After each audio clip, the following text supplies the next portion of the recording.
جالي سؤال في الكومنتات بيقول اوقات لما ببلع حبايه زي دي معدتي بتتعبني. ده ليه شويه اسباب، تعالوا نتكلم فيهم.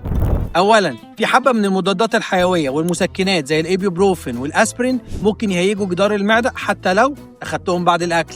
تاني حاجه بقى طريقه بلعك للقرص. ممكن تاخد القرص على شويه ميه صغيرين يقف في المريء يعمل التهاب. ممكن تكسر حبايه ما ينفعش تكسرها. ممكن تاخدهم بشويه عصير او شويه شاي وده غلط اصلا. دول شويه حاجات ممكن يهيجوا جدار المعده. طب الحل ايه؟ حاول ما تنامش على طول وانت بتاخد القرص بتاعت الجرعه بتاعت بالليل. وكمان يفضل انك تشرب كوبايه ميه كبيره مع كل قرص بتاخده. في ادويه الصح بتاعها انها تتاخد في وسط الاكل عشان الاكل بيحمي جدار المعده، بس اوعى تتلخبط وتاخد القرص المفروض تاخده على الريق وسط الاكل.